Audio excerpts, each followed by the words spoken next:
Ang malutong at nakapangingilabot na halakhak ni Leila ay pumailan lang sa buong kabahayan. Pagkaraay, muling bumalasik ang mukha at saka tusong ngumiti.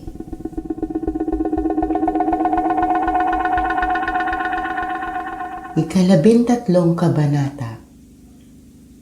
Sindak.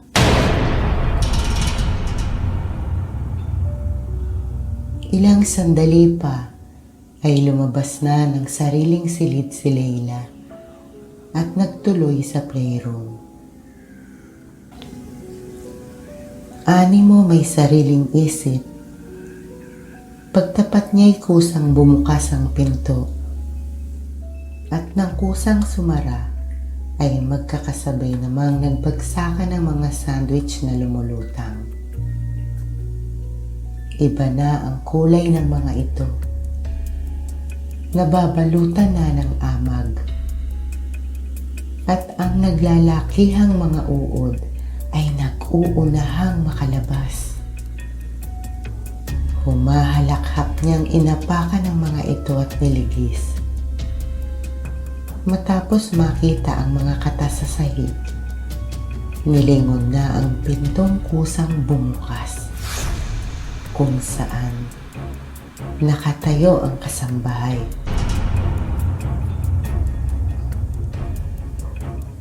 Nagulat si Concha. Pumihit agad patalikod. Concha! Naigtad ito. Namutla sa takot. Mabilis uli itong pumihit paharap kay Leila.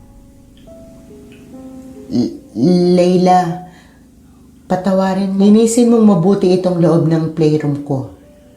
Tanggalin mo ang lahat ng mantsa sa sahig at ang malansang amoy na sumama sa hangin. Gusto ko mabango at malinis na rito kapag naglaro ako. Masusunod, Leila. Dahil di naman galit ang alaga, binanggit ni Concha ang napansin. Siya nga pala, ang lakas ng tawa mo kanina. Mabuti na lang hindi ka narinig ni Rebecca. Kung di, tiyak na pupuntahan ka nun. Huwag kang mag-alala, Concha.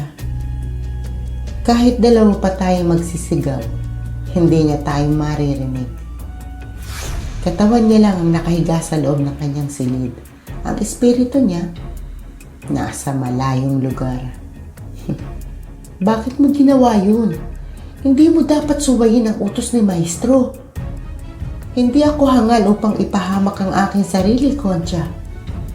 Maya-maya lang ay magigising na si Rebecca na tila walang nangyari. Kaya huwag kang mabahala. Isa pa, alam ko ang ginagawa ko. Hindi na umimik si Concha. Natakot sa lungatin ang batang habang tumatagal ay lalong lumalakas ang taglay na kapangyarihan. Lalong naging malupit at walang awa. Gaya ng sinabi ni Leila, tulog nga ang anyo ni Rebecca. Kung titignan mula sa pagkakasandal sa pahigang upuan, wala na itong namamalayan pa sa mga nagaganap sa paligid. Katawan na nga lang nito ang nasa loob ng silid. Dahil ang espiritu nito ay tinangay ng kung ano sa kung saan dako.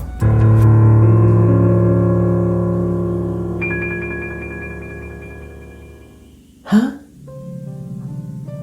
Paano ako nakarating dito? Tanong ni Rebecca habang inililinga ang paningin sa paligid. Panaginip ba to? Tanong niya uli. Natatandaan niyang masakit ang kanyang dibdib nang pumasok sa sariling silid. Natatandaan din niyang sumandal siya sa upuan at pumikit. Nakatulog siguro ko at ngayon ay nananaginip naman. Napakadilim naman dito. Ano kayang lugar to? Ang takot na naramdaman kanina bago pumikit ay wala na sa tono ng kanyang tinig.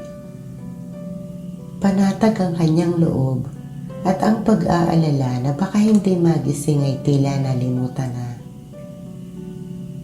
Tiningala niya ang langit kung saan ang buwan ay tila nahihiya at nagkukubli sa makapal na ulap. Bahagya lang iyong nakasilip, kaya pusikit ang liwanag na hatid. Inihakbang niya ang mga paa na animo na mamasyal lang. Ramdam niya ang paghampas ng malakas na hangin may kasamang hamog. Ngunit hindi siya nakararamdam ng panlalamig. Hinapit niya ang suot na roba, hindi sa dahilang giniginaw, kundi sa dahilang tinatangay ng hangin. Ang kakaibang lamig ay hindi niya napapansin. Napatigil siya sa paghakbang nang may makita. Isang hugis tao na tumalilis. "Sino yan? May tao ba rito?" Kalmado niyang tanong. Ni katiting na pangamba sa lugar na noon lang nakita at napuntahan ay hindi niya nakakapa sa pakiramdam. Ipinagpatuloy niya ang paglakad habang nanghahaba ang leeg sa pagsisikap na masipat maigi ang hugis ng isang tao upang tiyakin kung hindi ba namamali lang. Nakita niya ang hinahanap nang magtatakbo ito palayo. "Sandali lang! Huwag kang matakot!" Sigaw niya habang sinusundan ito sa lugar na tinakbuhan. Dahil nasanay na sa dilim ang mga mata, nakita niya ang pagpasok nito sa isang kuweba. Hindi siya nagdalawang isip na ito ay sundan. Pinasok din niya ang naglulumot na bukana ng kuwebang kung titignan mula sa malayo ay tila nakangangang bunganga ng isang higanteng halimaw.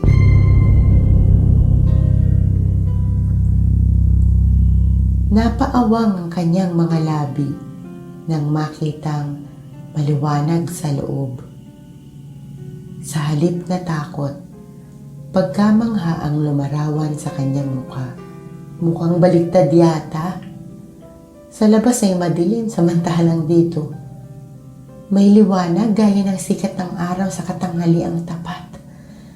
Ano ba naman tong lugar na to? Natatawa pa niyang bulong sa sarili. Hindi kinatakutan ang pagtatakang naisip. Nasaan na kaya yun? Nagpalinga-linga siya. Maliwanag kaya malinaw niyang nakikita ang loob ng kuweba. Mabilis siyang luminga sa gawing kanan nang maramdamang may nakatingin sa kanya mula roon. Nakita niya ang pag-igtad ng nakasungaw at saka nagtago. Napahagikdik siya. Aliw na aliw sa tila pakikipaglaro dito. Humakbang siya palapit sa pinagkukublihan nito. Muli siyang namangha nang makitang madilim na sa panig na yon ang kuweba. Lumingon pa siya sa pinanggalingan upang siguruhing magkaiba ang dalawang bahaging nasasakop naman ng iisang kuweba. Naiiling siyang napangiti. Panaginip nga ito. Para lang akong nasa mundo ng pantasyang puno ng hiwag at kababalaghan. Walang imposible sa magical world. Maging ang pagkalaki-laking elepante nagagawang makalipad sa ganitong mundo. Itinuloy niya ang paghakbang palapit sa bahaging iyon ng kuweba. Nalanghap agad niya ang masangsang na amoy. Magkahalong amoy ng ihi at dumi ng tao ang umaalingasaw at sumama sa kakaunting hangin. Gayunpaman, hindi niya tinakpan ang ilong kahit nakasusulasok ang amoy. Naisip niyang kaya siguro ayaw magpakita ng hugis taong sinundan niya ay dahil nahihiya ito sa lugar na hula niya itirahan din ito. Huwag kang matakot. Hindi naman ako masamang tao eh, sabi niya habang muling sinasanay sa dilim ang mga mata. May kumaluskos malapit sa kinatatayuan niya. Agad niya iyong nilinga. Nakita niya ang hugis tao na nakaupo sa sulok. Yakap nito ang magkabilang tuhod. Lalapit ako dyan ha. Huwag kang matakot, hindi naman kita sasaktan. Inumpisahan niya ang paghakbang. Nakita niya ang pag-igtad nito at bahagyang umangat ang ulo. Hindi ako masamang tao. Hindi ako naparito para saktan ka. Huwag kang matakot sa akin.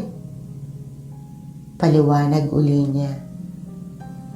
Muli siyang humakbang palapit. Ngunit muling natigilan nang makita itong umusod at lalong sumiksik sa sulok. Ayaw mo ba akong maging kaibigan? Malambing niyang tanong. Hindi tuminag ang kinakausap niya. Nanatili ito sa kinauupuan at pinipilit paliitin ang sarili. Okay, sige. Kung ayaw mo, hindi na kita pipilitin. Aalis na ako. Nasabi na lang niya sa pag-aalalang natatakot ito sa pag-aakalang may panganib at hindi sanay makakita o makisalamuha sa iba. Tumalikod na siya at humakbang palabas. Papunta na siya sa maliwanag na bahagi ng kuweba ng Rebecca. Natigilan siya sa narinig at napahinto sa paghakbang. Rebecca, pagtawag uli nito sa kanya. Mabilis siyang pumihit paharap. Ang kilabot ay mabilis niyang naramdaman. Nang sa pagpihit niya, nakatayo na ito sa kanyang harapan. Sino ka? Bakit alam mo ang pangalan ko? Sindak na niyang tanong. Napaurong siya nang humakbang ito palapit. Pumihit siya patalikod upang tumakbo. Ngunit nahawakan nito ang magkabila niyang balikat. Rebecca. Muli nitong bigkas sa pangalan niya. Nangatog ang mga tuhod niya nang maramdamang ipinipihit siya nito. Paharap. Mariin niyang ipinikit ang mga mata at saka nagsisisigaw.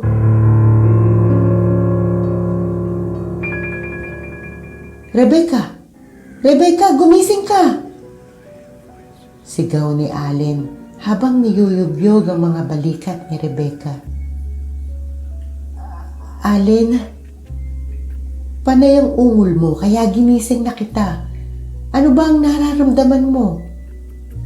Nag-aalala nitong tanong. Ilang ulit munang lumunok si Rebecca upang basain ang nanunuyong lalamunan. Maagap namang kinuha ni Allen ang basong may lamang tubig at inilapit sa kanya. Bahagya pang nanginginig ang mga kamay ni Rebecca, kaya tinulungan ni Allen makainom ng maayos. Animo nang galing sa mahabang pagtakbo. Naubos ni Rebecca ang laman ng baso. Kamusta ang pakiramdam mo? Maayos ka na ba? Muling tanong ni Allen. Tumango si Rebecca bilang pagsang-ayon. Hinahagila pa niya ang katinuan dahil sa matinding takot na naranasan kung kaya hindi nakuhang ibuka ang bibig. Napansin iyon ni Allen, kaya ito ang muling nagsalita. Nag-undertime ako sa opisina dahil hindi ako mapakali. Tinapos ko lang ang gawain ko doon bago ako nagpaalam. Sabi ko na nga be. Anito habang humahanap ng damit na pamalit. Tumayo si Rebecca upang asikasuhin ang asawang nanggaling sa trabaho. Ngunit mabilis itong nakalapit at maingat siyang inalalayan pabalik sa upuan. Ako na lang. Kaya ko namang asikasuhin ang sarili ko. Huwag ka na munang gumalaw. Maupo ka lang at sumandal. Baka mamaya mahilo ka na naman, tapos bumagsak ka pa. Kaninang umagay napansin ko ng pananamlay mo. Hindi ikaw ang sumalubong sa akin nang dumating ako. Kaya tinanong ko agad si Concha. Ang sabi niya, narito kang araw sa kwarto at nagpapahinga. May masakit ba sa'yo?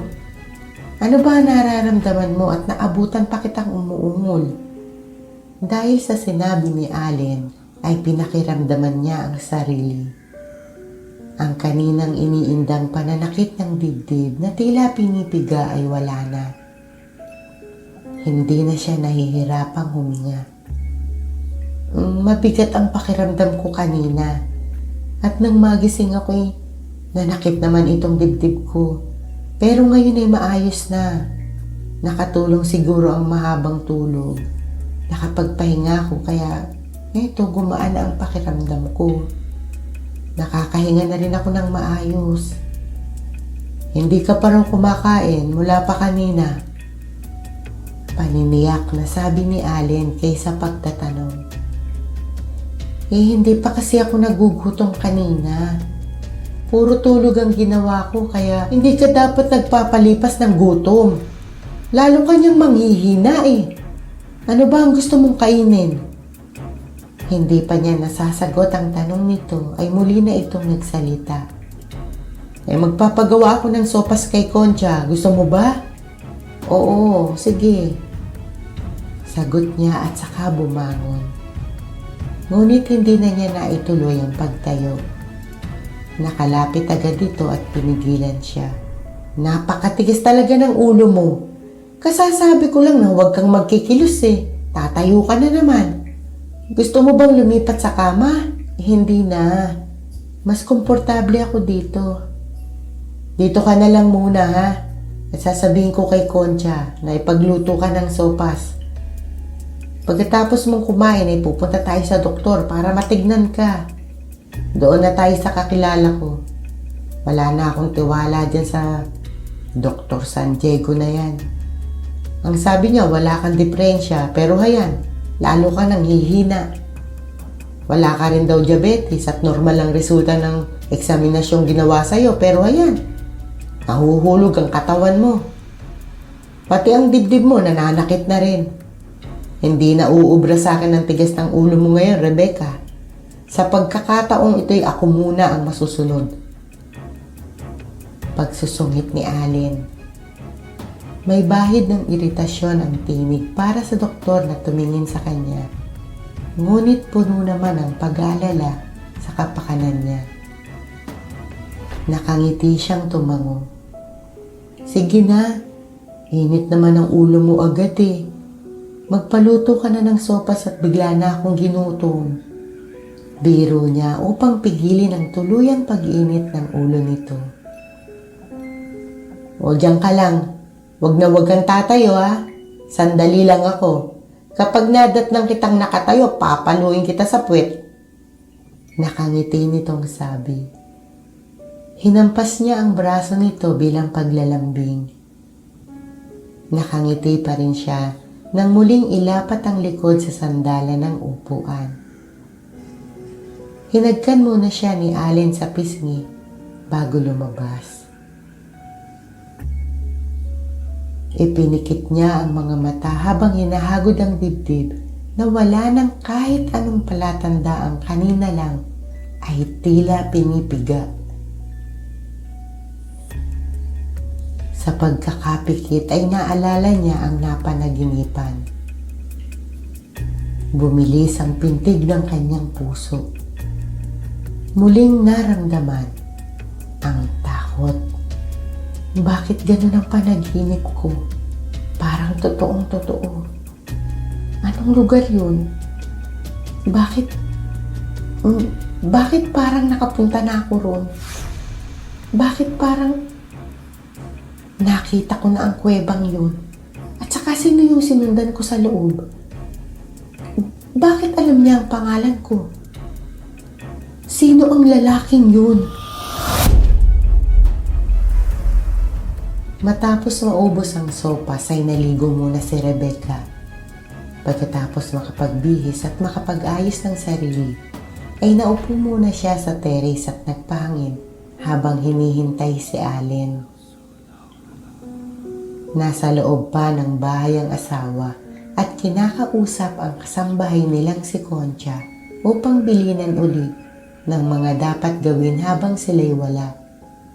Hindi ito pumayag na ipagpabukas pa ang pagpunta sa doktor, kaya sumang-ayon na rin siya kahit paggabi na.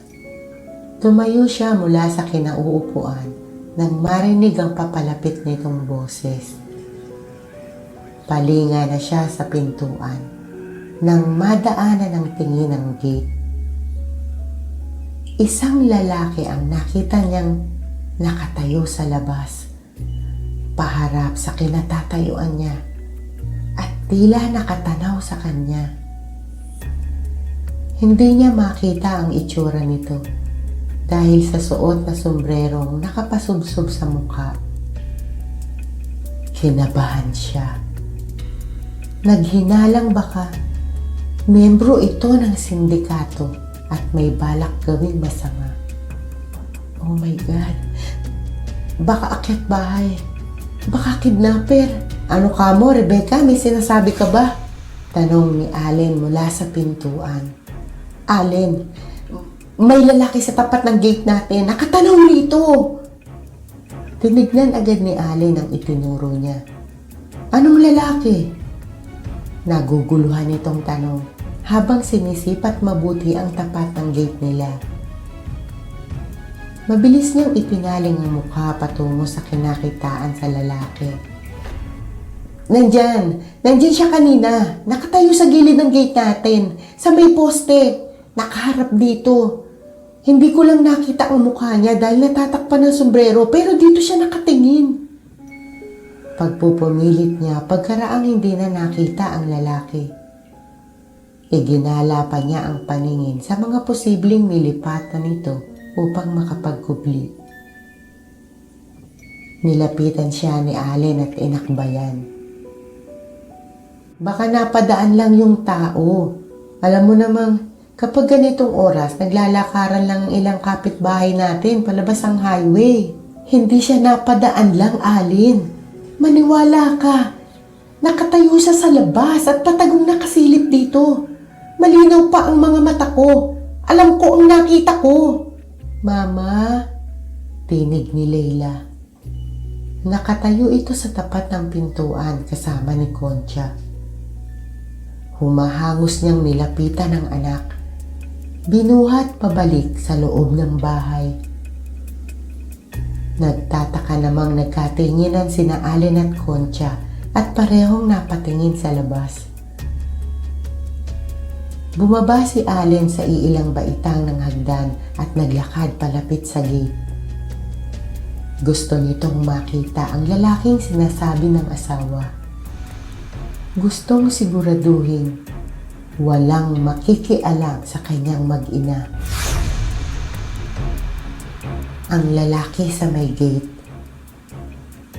Maagap itong nagkubli nang makita ang batang lumabas mula sa pintuan.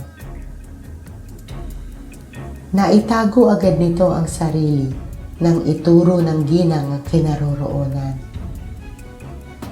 Sandali pa nitong pinagmasdan ang mag-anak na minamanmanan. Pagkaraay nagmamadaling tumalilis. Hindi pa ngayon ang tamang panahon. Natitiyak kong mabibigla ka oras na malaman mo ang katotohanan. Patawarin mo ako, Rebecca. Alam kong masasaktan ka. Pero kailangang malaman mo ang totoo. Maghahanap lang ako ng magandang pagkakataon. Kailangang magkaharap tayo at magkausap sa lalong madaling panahon.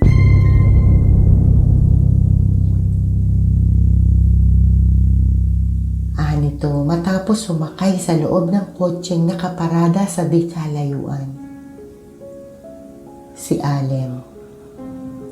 Alerto nitong inihanda ang sarili, ano't anuman ang mangyari.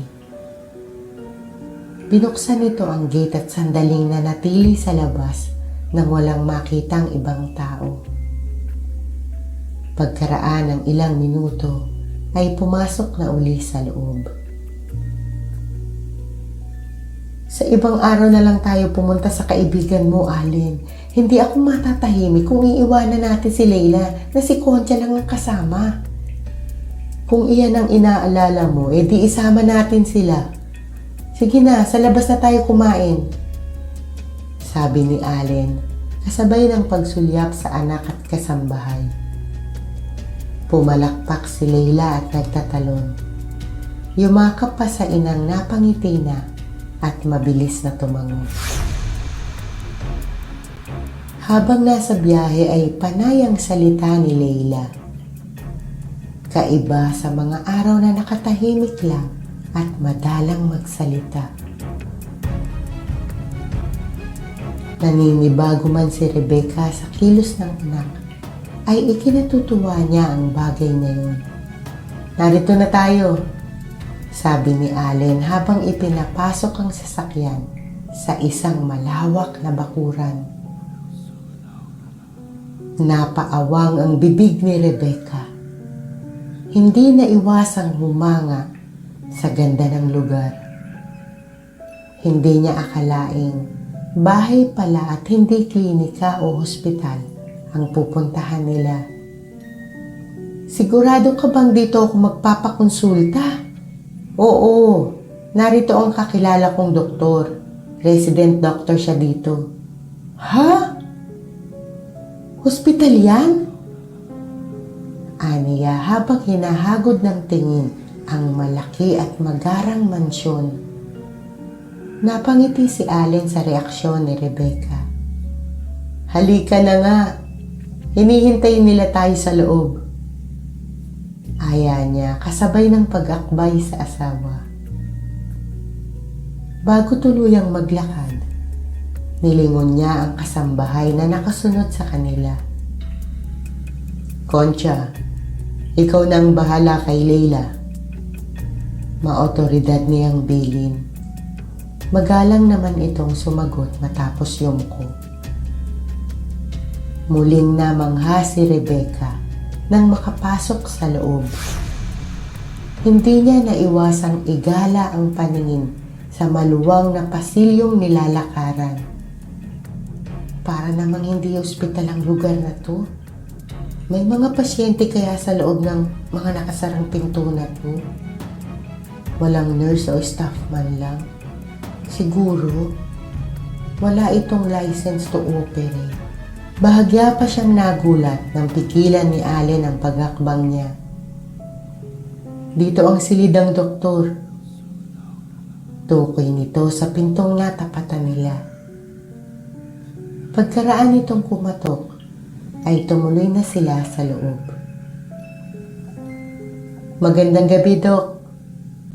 Pati ni Allen sa lalaking nakaupo sa tapat ng mesa. Muli siyang napanganga sa labis na pagtataka. Siya? Siya ang doktor? Bakit ganyan ang suot niyang damit? Wala na sa uso. Sobrang sinauna. Magandang gabi naman. Maupo kayo. Sabi ng doktor.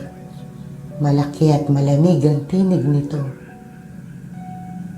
Inalalayan siya ni Allen at iginiya sa pag-upo. Tinanong siya ng doktor kung ano ba ang nararamdaman sa katawan. Sumagot siya kahit hindi pa rin makapaniwalang doktor nga ang kaharap. Napakunot ang noo niya nang patunugin nito ang maliit na kampana na akala niya'y palamuti lamang sa ibabaw ng mesa. Napangangauli siya nang makita ang gayak ng dalawang nurse na pumasok. Mariusip, panahon pa ng kopong-kopong, ang tabas ng suot nilang uniform. Anong kawirdohan ang naisip ng may-ari ng ospital na to? Nagtatalo ang isip niya. Nagdadalawang isip at gusto nang mag-ayang umuwi. Papihit na siya kay Allen nang lapitan ng dalawang nurse at alalayan patungo sa likod ng kurtina. Hindi na siya nakatanggi nang pahigain sa makitid na kama. Katwiran na lang sa sarili. Kasama naman niya ang asawa at kurtina lang ang harang sa pagitan nila. Laking gulat niya nang biglang dumilim sa buong silid. Maliban sa tapat ng kamang hinihigan niya. "Allen! Allen!" sigaw niya. Ngunit hindi sumasagot ang tinatawag niya. Nagtangka siyang bumangon, ngunit tila nakagapos ang kanyang mga braso at binti sa magkabilang gilid ng kama. "Allen! Nasaan ka? Allen!" Hysterical na niyang sigaw. Nakagat niya ang sariling dila nang maramdaman ang pagdikit ng malamig na bagay sa kanyang noo at sa magkabilang gilid ng muka. Hindi na niya maigalaw ang ulo. Pinilit niyang igalaw ang katawan, ang mga braso, ang mga binti. Natitiyak niyang hindi siya nakagapos. May nakahawak sa kanya. Kahit nasisilaw sa liwanag ng ilaw na nakatutok sa kanyang muka, ay sinikap niyang maaninag ang nakapaligid sa kanya. Kahit itim lang ng mga mata ang naigalaw. Balot na ng sindak ang buo niyang katinuan. Lalo na nang maramdamang may nakatayo sa kanyang ulunan. Naramdaman din niya ang paglapit ng kung ano sa kanyang mukha. Nang dumukwang ito'y natakpan ng liwanag. Hindi niya alam kung ano ang itsura nito. Ngunit nangingilabot siya hanggang sa hindi na niya napaglabanan ang nararamdamang takot. Malakas na tili ang lumabas sa nanunuyo niyang lalamunan.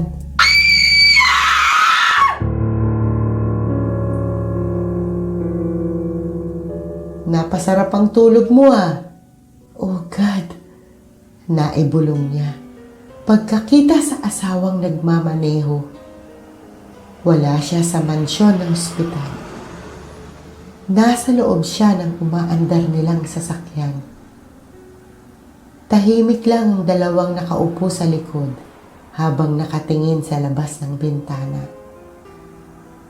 Hindi kagaya ng napanaginipan niya. Mabilis niyang kinuha ang bottled water sa loob ng dalang bag at sinaid ang laman. Nakaramdam siya ng bahagyang ginhawa kahit mabilis pa rin ang tibok ng puso sa labis na sindak. Panaginip. Isang napakasamang panaginip. Pero parang totoong totoo. Bulong niya sa sarili pagkaraang maisandalang likod sa upuan. Pasimple niyang sinulyapan ang asawa. Sawayin man ang sarili, ay hindi niya napigilang kabahan habang ito ay pinagmamasdan